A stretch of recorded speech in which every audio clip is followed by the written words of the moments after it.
ଆଜି ତିଆରି କରିବା ମୁଗର ଗୋଟିଏ ତରକାରୀ ଜଗନ୍ନାଥଙ୍କ ଅତି ପ୍ରିୟ, ଖାଇବାକୁ ଭଲ ଲାଗେ, ସ୍ୱାଦିଷ୍ଟ ହୋଇଥାଏ। ତ ଷ୍ଟାର୍ଟ କରିବା ଆଜିର ରେସିପିଟି। ପ୍ରଥମେ ତା ପାଇଁ ଆବଶ୍ୟକ ପରିବା ନେବା। ପରିବା ଭିତରେ ଆଳୁ ବାଇଗଣ ପଡ଼ିବ। ଆଳୁକୁ ରୋଷେଇରେ ଯେମିତି କାଟନ୍ତି ସେମିତି କାଟି ନେବା, ବାଇଗଣକୁ ବି ସେମିତି କାଟି ନେବା।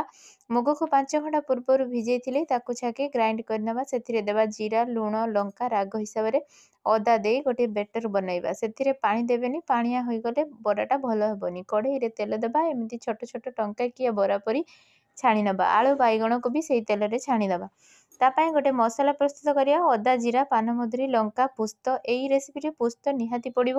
ସେମ୍ କଢ଼େଇରେ ତେଲ ଦେବା, କଳା ଜିରା, ତେଜପତ୍ର ଦେଇ ପେଷ୍ଟକୁ ଦେଇ କଷିବା। କାଶ୍ମୀର ଲଙ୍କାଗୁଣ୍ଡ, ହଳଦୀ ଗୁଣ୍ଡ, ଟମାଟୋ ପେଷ୍ଟ, ସ୍ୱାଦ ଅନୁସାରେ ଲୁଣ ଦେଇ କଷିବା। ମସଲାରୁ ତେଲ ଅଲଗା ହୋଇଗଲେ ଆଳୁ ଓ ବରାକୁ ଦେଇଦେବା। ଗରମ ପାଣି ଦେବା। ତରକାରୀଟି ଭଲସେ ଫୁଟିଲେ ଦେବା ବାଇଗଣ, ଲାଷ୍ଟରେ ଦେବା ଗରମ ମସଲା। ପ୍ରସ୍ତୁତ ହୋଇଗଲା ଆମର ମୁଗ ବରାର ତରକାରୀ। ରହିଲି, ଜୟ ଜଗନ୍ନାଥ।